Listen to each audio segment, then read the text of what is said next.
এক 150 পিস একজনেরই? না ভাই অনেক। কতজনের আছে? এই 27 জন 7-8 জন। এইগুলা কি সবাই মিলে একসাথে পালন করেন? একজনের 100-200 পিস এরকম হয় না? হয় হয়। আচ্ছা, মহিষগুলা আপনার এই যে দুধ দেয় কত লিটার করে? আমি রেগুলার দুধ আমার 2 কেজি 3 কেজি 3.5 কেজি। এটা কি জাতের মহিষ? হ্যাঁ, এটা কি জাতের মহিষ? এটা দেশি। দেশি মহিষের তো জাত আছে তাই না? হ্যাঁ। কয়টা জাত আছে এখানে? আমি এনে এক জাতেরই সব। কি জাতের হয় মহিষ? মহিষ আমের ইয়া ওই হয়। এগুলো কি সারা বছর এই চরের উপরে রাখেন? এই চরের উপরে। এই চরের নাম কি এটা? এটা কোচ্চাই। হ্যাঁ, কোচ্চাই, চর কোচ্চা। চর করছে। হ্যাঁ, সারা বছর এই চর দিয়ে পালন করেন না? হ্যাঁ।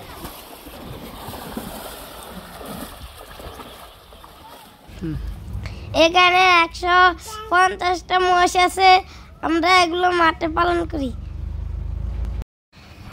এগুলো পালন করা খুব লাভজনক।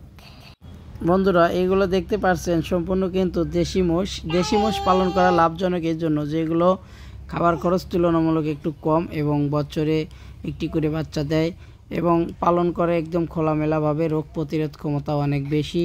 তো মহিষ পালন কিন্তু অনেকটাই খরচপ্রবল, কেননা এগুলো কিন্তু প্রচুর পরিমাণে চরণভূমি লাগে, যেগুলো খোলামেলা মাঠ অথবা চড়া অঞ্চল, সেখানে এই মহিষগুলো পালন করলে লাভজনক হয়।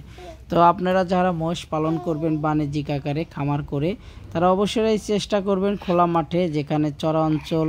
আমাদের দেশের দক্ষিণ অঞ্চলে কিন্তু চড়া অঞ্চল বেশি, তাই এখানে মহিষগুলো পালন করা সহজ হয়। তাই সেখানে অনেকেই মোষ খামার আকারে পালন করে। ভিডিওটি করেছি একমাত্র, এগুলো কিন্তু দেখতে অনেকটা সুন্দর হয়। একসাথে মহিষগুলো খোলামেলা চরণভূমিতে খাবার খায় এবং তাদের গরম লাগলে কিন্তু এই যে নালাগুলো দেখছেন, নদীর শাখা, এগুলো নালা বলা হয়, এগুলোতে এসে তারা গা ভিজিয়ে নেয়।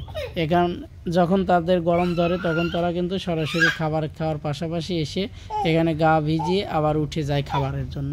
তাই মোষ আপনারা চাইলে খামার আকারে পালন করতে পারেন, তবে বাণিজ্যিক ছাড়া এমনি পালন করলে কিন্তু লস হবে, কেননা খাবার খরচ অনেক বেশি। তাই আপনারা যারা মোষ পালন করতে চান অবশ্যই লোক রেখে বাণিজ্যিকভাবে পালন করবেন।